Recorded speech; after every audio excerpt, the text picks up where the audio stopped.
Welcome to a Fireside Reading of David Copperfield by Charles Dickens, Chapter 27, Tommy Traddles. It may have been in consequence of Mrs. Crupp's advice, and perhaps for no better reason than because there was a certain similarity in the sound of the word skittles and traddles, that it came into my head next day to go and look after Traddles.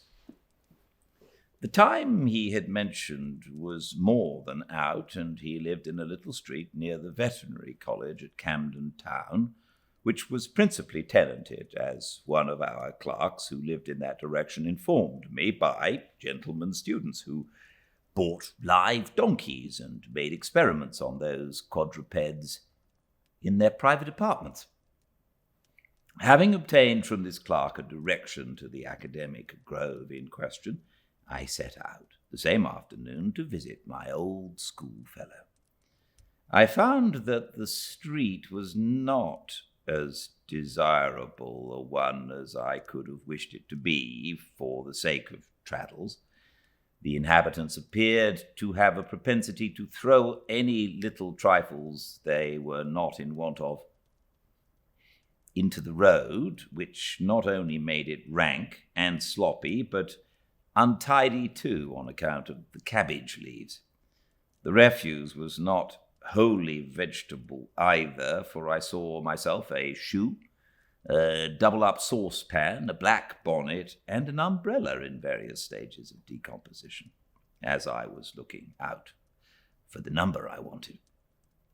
The general air of the place reminded me forcibly of the days when I lived with Mr. and Mrs. Micawber.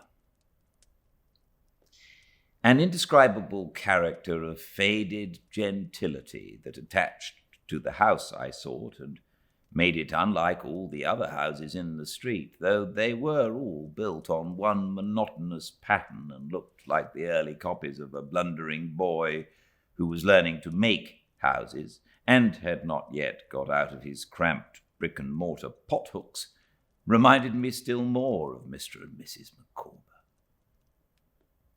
Happening to arrive at the door as it was opened to the afternoon milkman, I was reminded of Mr. and Mrs. Micawber more forcibly yet. "Now," said the milkman to a very youthful servant girl, "has that there bill of mine been heerd on?"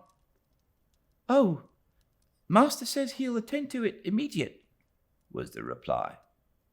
"Because," said the milkman, going on as if he had received no answer, and speaking, as I judged from his tone, rather for the edification of somebody within the house than of the youthful servant, an impression which was strengthened by his manner of glaring down the long passage, "because that there little bill has been running so long that I begin to believe it's run away altogether and never won't be heerd of. Now, I'm not going to stand it, you know," said the milkman, still throwing his voice into the house and glaring down the passage. As to his dealing in the mild article of milk, by and by, there never was a greater anomaly. His deportment would have been fierce in a butcher or a brandy merchant. The voice of the youthful servant became faint, but she seemed to me from the action of her lips again to murmur that it would be attended to immediate.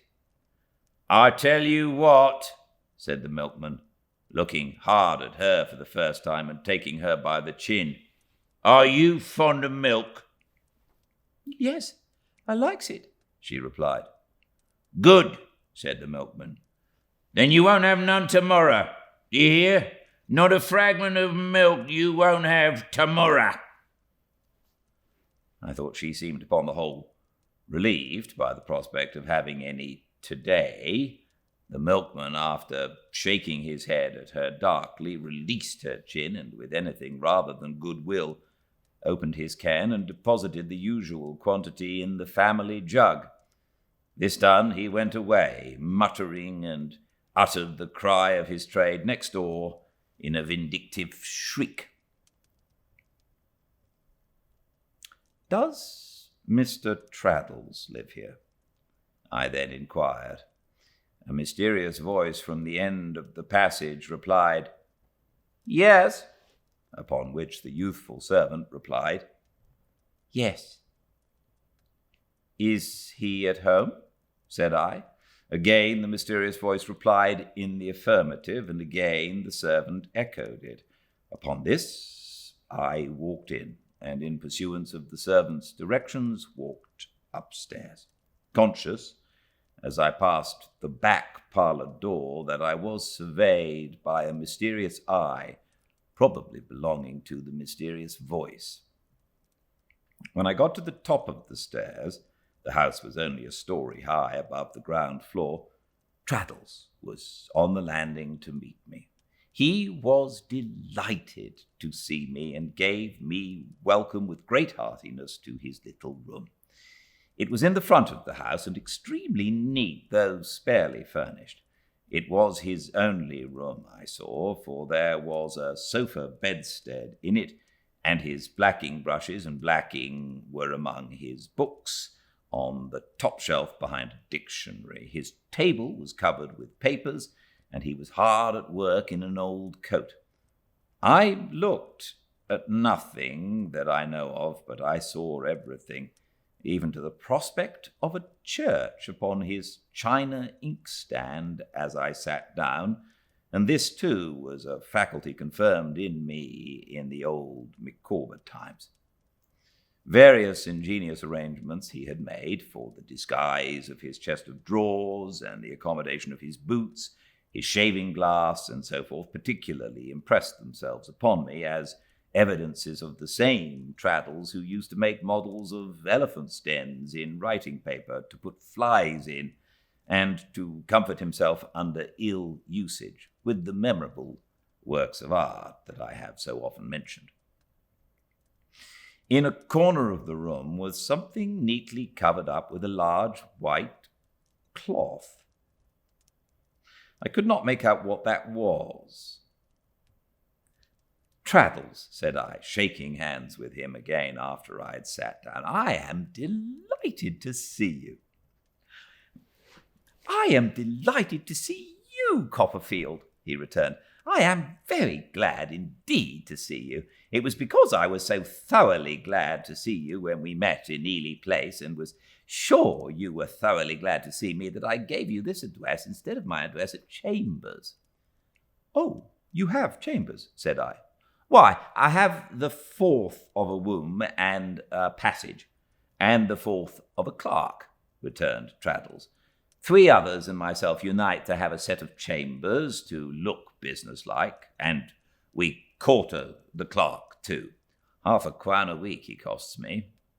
His old simple character and good temper, and something of his old unlucky fortune also, I thought, smiled at me in the smile with which he made this explanation. "It's not because I have the least pride, Copperfield, you understand," said Traddles, "that I don't usually give my address here. It's only on account of those who come to me who might not like to come here. For myself, I am fighting my way on in the world against difficulties, and it would be ridiculous if I made a pretense of doing anything else." "You are reading for the bar," Mr. Waterbrook informed me, said I. "Why, yes," said Traddles, rubbing his hands slowly over one another. "I am reading for the bar. The fact is, I have just begun to keep my terms after rather a long delay. It's some time since I was articled, but the payment of that £100 was a great pull. A great pull," said Traddles, with a wince, as if he'd had a tooth out. "Do you know what I can't help thinking of, Traddles, as I sit here looking at you?" I asked him. "No," said he. "That sky blue suit you used to wear." "Oh, Lord, to be sure," cried Traddles, laughing. "Tight in the arms and legs, you know. Dear me, well, ha ha! Those were happy times, weren't they?" "I think our schoolmaster might have made them happier without doing any harm to any of us, I acknowledge," I returned. "Perhaps he might," said Traddles, "but dear me, there was a good deal of fun going on. Do you remember the nights in the bedroom, when we used to have the suppers, and when you used to tell the stories? Ha, ha, ha! And do you remember when I got caned for crying about Mr. Mell? Old Queekle. I should like to see him again, too." "He was a brute to you, Traddles," said I indignantly, for his good humour made me feel as if I had seen him beaten but yesterday. "Do you think so?" returned Traddles. "Really? Perhaps he was, rather. But it's all over a long while. Old Queekle." "You were brought up by an uncle, then?" said I. "Of course I was," said Traddles. "The one I was always going to write to, and always didn't, eh? Ha, ha, ha! Yes, I had an uncle then. He died soon after I left school." "Indeed?" "Yes. He was a retired, draper, cloth merchant, and had made me his heir. But he didn't like me when I grew up." "Do you really mean that?" said I. He was so composed that I fancied he must have some other meaning. "Oh, yes, Copperfield. I mean it," replied Traddles. "It was an unfortunate thing, but he didn't like me at all. He said I wasn't at all what he expected, and so he married his housekeeper." "And what did you do?" I asked. "I didn't do anything in particular," said Traddles. "I lived with them, waiting to be put out in the world until his gout unfortunately flew to his stomach, and so he died, and so she married a young man, and so I wasn't provided for." "Did you get nothing, Traddles, after all?" "Oh, dear, yes," said Traddles. "I got £50. I'd never been brought up to any profession, and at first I was at a loss what to do for myself. However, I began with the assistance of the son of a professional man who'd been at Salem House, Yawler, with his nose on one side. Do you recollect him?" No, he had not been there with me. All the noses were straight in my time. "It don't matter," said Traddles. "I began by means of his assistance to copy law writings. That didn't answer very well, and then I began to state cases for them and make abstracts, and that sort of work, for I am a plodding kind of fellow, Copperfield, and had learnt the way of doing such things pithily. Well, that put it in my head to enter myself as a law student, and that ran away with all that was left of the £50. Yawler recommended me to one or two other offices, however, Mr. Waterbrook's for one, and I got a good many jobs. I was fortunate enough, too, to become acquainted with a person in the publishing way who was getting up an encyclopedia, and he set me to work, and indeed," glancing at his table, "I am at work for him at this minute. I'm not a bad compiler, Copperfield," said Traddles, preserving the same air of cheerful confidence in all he said. "But I have no invention at all, not a particle. I suppose there never was a young man with less originality than I have." As Traddles seemed to expect that I should assent to this as a matter of course, I nodded, and he went on with the same sprightly patience, I can find no better expression, as before.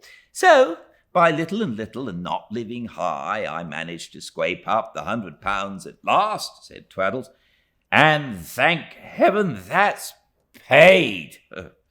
Though it certainly was," said Traddles, wincing again as if he'd had another tooth out. "A pull. I'm living by the sort of work I have mentioned still, and I hope one of these days to get connected with some newspaper, which would almost be the making of my fortune. Now, Copperfield, you are so exactly what you used to be, with that agreeable face, and it's so pleasant to see you, that I shan't conceal anything. Therefore, you must know that I am engaged." "Engaged? Oh, Dora. She is a curate's daughter, said Traddles. 1 of 10, down in Devonshire. Yes, for he saw me glance involuntarily at the prospect on the inkstand. That's the church. You come round here to the left out of this gate, tracing his finger along the inkstand, and exactly where I hold this pen, there stands the house, facing, you understand, towards the church. The delight with which he entered into these particulars did not fully present itself to me until afterwards, for my selfish thoughts were making a ground plan of Mr. Spenlow's house and garden at the same moment. "She is such a dear girl," said Traddles, "a little older than me, but the dearest girl. I told you I was going out of town. I have been down there. I walked there, and I walked back, and I had the most delightful time. I dare say ours is likely to be a rather long engagement, but our motto is wait and hope. We always say that. Wait and hope, we always say. And she would wait, Copperfield. She will wait till she was 60. Any age you can mention. For me." Traddles rose from his chair and with a triumphant smile put his hand upon the white cloth I had observed. "However," he said, "it's not that we haven't made a beginning towards housekeeping. No, we have begun. We must get on by degrees, but we have begun. Here," drawing the cloth off with great pride and care, "are 2 pieces of furniture to commence with. This flower pot and stand she bought herself. You put that in a parlour window," said Traddles, falling a little back from it to survey it with greater admiration, "with a plant in it, and there you are. This little round table with the marble top, it's 2 feet 10 in circumference, I bought. You want to lay a book down, or somebody comes to see you or your wife and wants a place to stand a cup of tea upon, and there you are again," said Traddles. "It's an admirable piece of workmanship, firm as a rock." I praised them both highly, and Traddles replaced the covering as carefully as he'd removed it. "It's not a great deal towards the furnishing," said Traddles, "but it's something. The tablecloths and pillowcases and articles of that kind are what discourage me the most, Copperfield. So does the ironmongery, candle boxes and gridirons and that sort of necessaries, because those things tell and mount up. However, wait and hope. And I assure you she is the dearest girl." "I am quite certain of it," said I. "In the meantime," said Traddles, coming back to his chair, "and this is the end of my prosing about myself, I get on as well as I can. I don't make much, but I don't spend much. In general, I board with the people downstairs, who are very agreeable people indeed. Both Mr. and Mrs. Micawber have seen a good deal of life and are excellent company." "My dear Traddles," I quickly exclaimed, "what are you talking about?" Traddles looked at me as if he wondered what I was talking about. "Mr. and Mrs. Micawber," I repeated. "Why, I am intimately acquainted with them." An opportune double knock at the door, which I knew well from old experience in Windsor Terrace, and which nobody but Mr. Micawber could ever have knocked at that door, resolved any doubt in my mind as to their being my old friends. I begged Traddles to ask his landlord to walk up. Traddles accordingly did so over the banister, and Mr. Micawber, not a bit changed, his tights, his stick, his shirt collar, and his glass eye, all the same as ever, came into the room with a genteel and youthful air. "I beg your pardon, Mr. Traddles," said Mr. Micawber, with all the old roll in his voice as he checked himself in humming a soft tune. "I was not aware that there was any individual alien to this tenement in your sanctum." Mr. Micawber slightly bowed to me and pulled up his shirt collar. "How do you do, Mr. Micawber?" said I. "Sir," said Mr. Micawber, "you are exceedingly obliging. I am in statu quo." "And Mrs. Micawber?" I pursued. "Sir," said Mr. Micawber, "she is also, thank God, in statu quo." "And the children, Mr. Micawber?" "Sir," said Mr. Micawber, "I rejoice to reply that they are likewise in the enjoyment of salubrity." All this time Mr. Micawber had not known me in the least, though he had stood face to face with me, but now, seeing me smile, he examined my features with more attention, fell back, and cried, "Is it possible? Have I the pleasure again of beholding Copperfield?" and shook me by both hands with the utmost fervour. "Good heaven, Mr. Traddles," said Mr. Micawber, "to think that I should find you acquainted with the friend of my youth, the companion of earlier days, my dear," calling over the banisters to Mrs. Micawber, while Traddles looked, with reason, not a little amazed at this description of me. "Here is a gentleman in Mr. Traddles's apartment, whom he wishes to have the pleasure of presenting to you, my love." Mr. Micawber immediately reappeared and shook hands with me again. "And how is our good friend, the Dr. Copperfield?" said Mr. Micawber, "and all the circle at Canterbury?" "I have none but good accounts of them," said I. "I am most delighted to hear it," said Mr. Micawber. "It was at Canterbury where we last met, within the shadow, I may figuratively say, of that religious edifice immortalized by Chaucer, which was anciently the resort of pilgrims from the remotest corners of... In short," said Mr. Micawber, "in the immediate neighbourhood of the cathedral." I replied that it was.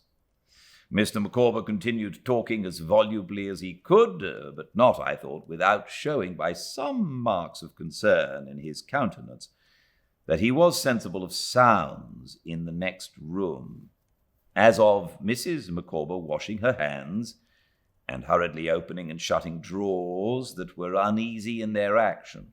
"You find us, Copperfield," said Mr. Micawber, with one eye on Traddles, "at present established on what may be designated as a small and unassuming scale.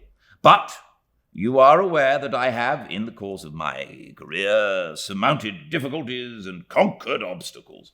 You are no stranger to the fact that there have been periods of my life when it has been requisite that I should pause until certain unexpected events should turn up, when it has been necessary that I should fall back before making what I trust I shall not be accused of presumption in terming a spring. The present is one of those momentous stages in the life of a man. You find me fallen back for a spring, and I have every reason to believe that a vigorous leap will shortly be the result." I was expressing my satisfaction when Mrs. Micawber came in, a little more slatternly than she used to be, or so she seemed now to my unaccustomed eyes, but still with some preparation of herself for company, and with a pair of brown gloves on. "My dear," said Mr. Micawber, leading her towards me. "Here is a gentleman of the name of Copperfield who wishes to renew his acquaintance with you." It would have been better, as it turned out, to have led gently up to this announcement, for Mrs. Micawber, being in a delicate state of health, was overcome by it, and was taken so unwell that Mr. Micawber was obliged, in great trepidation, to run down to the water butt in the backyard and draw a basinful to lave her brow with. She presently revived, however, and was really pleased to see me. We had half an hour's talk altogether, and I asked her about the twins, who, she said, were grown great creatures, and after Master and Miss Micawber, whom she described as absolute giants. But they were not produced on that occasion. Mr. Micawber was very anxious that I should stay to dinner. I should not have been averse to do so, but that I imagined I detected trouble and calculation relative to the extent of the cold meat in Mrs. Micawber's eye. I therefore pleaded another engagement, and observing that Mrs. Micawber's spirits were immediately lightened, I resisted all persuasion to forego it. But I told Traddles and Mr. and Mrs. Micawber that before I could think of leaving, they must appoint a day when they would come and dine with me. The occupations of which Traddles stood pledged rendered it necessary to fix a somewhat distant one, but an appointment was made for the purpose that suited us all, and then I took my leave. Mr. Micawber, under pretence of showing me a nearer way than that by which I'd come, accompanied me to the corner of the street, being anxious, he explained to me, to say a few words to an old friend in confidence.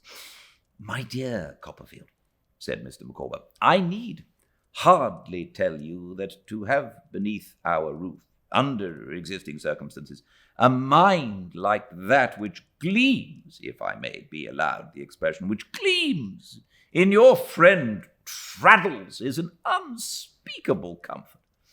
With a washerwoman who exposes hard bake for sale in her parlour window, dwelling next door, and a Bow Street officer residing over the way, you may imagine that his society is a source of consolation to myself and to Mrs. Micawber. I am at present, my dear Copperfield, engaged in the sale of corn under commission. It is not an avocation of a remunerative description. In other words, it does not pay. And some temporary embarrassments of a pecuniary nature have been the consequence. I am delighted, however, to add that I have now an immediate prospect of something turning up. I am not at liberty to say in what direction, which I trust will enable me to provide permanently both for myself and for your friend Traddles, in whom I have an unaffected interest. You may perhaps be prepared to hear that Mrs. Micawber is in a state of health which renders it not wholly improbable that an addition may be ultimately made to those pledges of affection which, in short, to the infantine group. Mrs. Micawber's family have been so good as to express their dissatisfaction at this state of things. I have merely to observe that I am not aware that it is any business of theirs, and that I repel that exhibition of feeling with scorn and with defiance. Mr. Micawber then shook hands with me again and left me.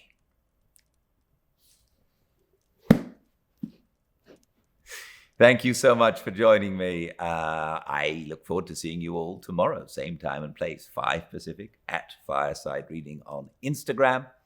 All the chapters uploaded to the YouTube channel, Fireside Reading, as quickly as I can do it. And until I see you all again tomorrow, please stay very well. Good night.